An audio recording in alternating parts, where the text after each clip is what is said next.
민주당 의원이 아니면서 고발 대상에 포함된 사람이 있습니다. 바로 저 방송인 김어준 씨죠. 국민의힘에서는 국무위원 연쇄 탄핵이라는 이 초강수 김어준 씨에게서 나왔다. 이렇게 지적을 하고 있습니다. 먼저 나왔다 이렇게 지적을 하고 있는데 물론 그전에도 일각에서는 그런 얘기가 있었다는 얘기도 있습니다.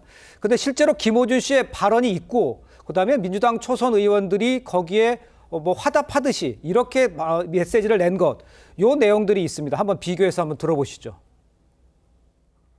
이제는 국무회의를 여러 번 했고 마흔역 가지고 그때마다 국무위원들이 안 된다고 하는 의견을 낸 사람들이 있잖아요. 네.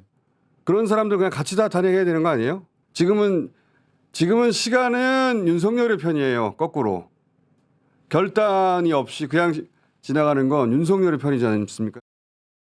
내일 모레까지 마 재판관을 임명하지 않는다면 바로 한 권한대행에 대한 재탄핵 절차에 들어가겠습니다. 모든 국무위원에게도 똑같이 경고합니다. 이후 권한대행으로 승계될 경우 마흔역 재판관을 즉시 임명하십시오. 그렇지 않을 경우 마찬가지로 아무것도 따지지 않겠습니다. 즉시 탄핵하겠습니다. 자, 직접 보셨습니다만 아무것도 따지지 않겠습니다. 즉시 탄핵하겠다.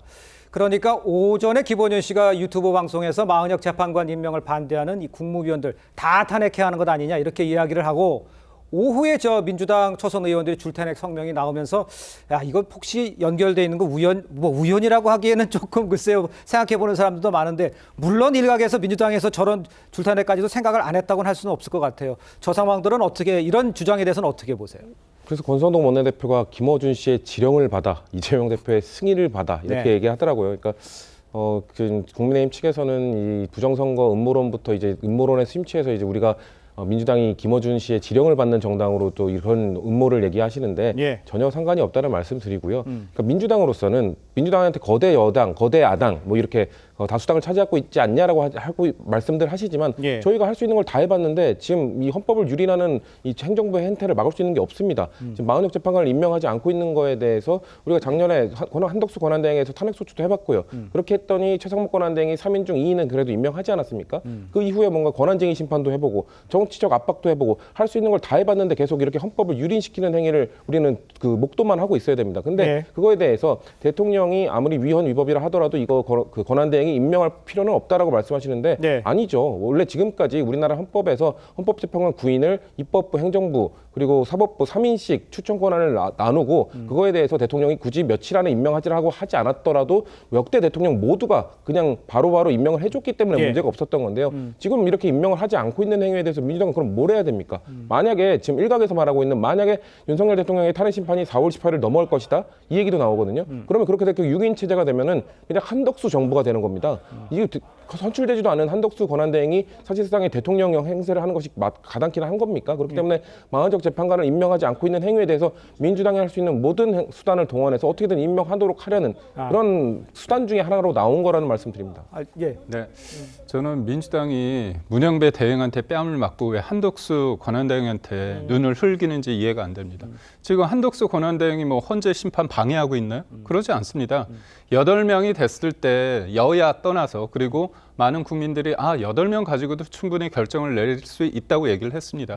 8년 전에 박근혜 전 대통령 때도 그러지 않았습니까? 네. 그런 측면에서 저는 이 부분에 대해서 유독 왜 마흔역 재판관에 대해서 이렇게 집착하는지 그건 결국 역으로 본다면 민주당이 이 사람을 실제로 투입시킴으로써 본인들이 원하는 어떤 결과를 하고자 하는 지극히 정치적인 행위가 아닐까 싶습니다. 알겠습니다. 그러니까 지금 말씀해 주신 거는 마흔역 재판관이 들어가지 않으면 안 될 뭐 안의 상황은 헌재 상황은 모르겠습니다만 들어가지 않으면 안 되는 상황이 벌어진 거 아니냐. 그래서 민주당이 저렇게 마흔역 후보자를 임명하게 하려고 하는 거 아니냐 이렇게 말씀해 주시는 것 같아요. 일단 국민의힘 윤상현 의원은요 오늘 기자회견을 열고 민주당에서 김어준표 입법 독재가 현실화되고 있다면서 날선 비판을 쏟아냈습니다. 한번 들어보겠습니다. 한마디로 무정부 상태를 만들겠다는 겁니다. 입법 쿠데타를 하겠다는 겁니다. 히틀러치 공포정치를 자행하겠다는 겁니다. 김어준은 민당의 호메인입니다. 민당 사람들은 그 호메인을 줄줄 따라가는 김어준표 입법 독재가 현실화되고 있습니다. 이쯤이면 민주당은 민주정당이 아닙니다. 스스로 해체하는 것을 심각하게 고려해야 합니다. 우연정당 해산 심판 청구를 받아야만 합니다. 그 영향력 있는 방송이 특히 또 민주당에서는 또 이 김어준 씨에 관한 방송인 김어준 씨에 관해서 지금 저렇게 이야기를 하고 있습니다. 뭐 지나친 표현일 수도 있겠어요. 그렇지만 신 의원께서 보시기에는 어떤 정책이라든가 이런 것에서 좀 연관성이 있고 또 그런 느낌도 받으십니까? 김어준 씨에 대해서? 실제로 뭐 의원들마다 차이가 있을 겁니다. 네. 왜냐하면 그 유튜브에 출연을 자주 하는 의원들과 네. 뭐 출연을 하지 않는 의원들, 특히 지금 뭐 더 민초라고 하는 초선 의원 모임에서도 네. 강경파가 있고 온건파가 있지 않습니까? 그렇기 때문에 각자의 정치의 방식은 유튜브를 활용할 수도 있고 또 영향을 받을 수도 있고 예. 영향을 안 받고 자기만의 정책 노선을 가는 사람이 있기 때문에 민주당에는 다양한 그런 의정 활동의 방식이 있다라는 말씀을 드리고 싶고요.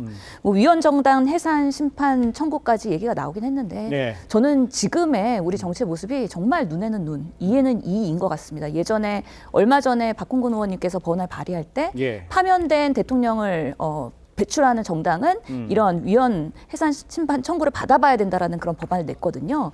그러다 보니까 그것을 다시 되돌려준다는 방식으로의 윤상현 의원이 이렇게 발언을 한 걸로 보입니다. 예. 근데 결국에는 아무리 지금의 비상계엄의 초유의 사태이긴 하더라도 우리의 정치가 이렇게 끝까지 막장으로 가는 모습이 정말 국민들이 어떻게 바라보실 것인가에 대해서 상당히 저는 의문을 갖고 우려를 할 수밖에 없는 상황이고요. 네. 우리의 정치가 지금 뭐 우리 쪽도 마찬가지지만 저쪽에 있는 보수 쪽도 정광훈 목사님도 큰 영향을 주고 있고 전한길 우리 강사도 예. 실제로는 앞으로는 유튜브 정치 할 거라고 저는 봅니다.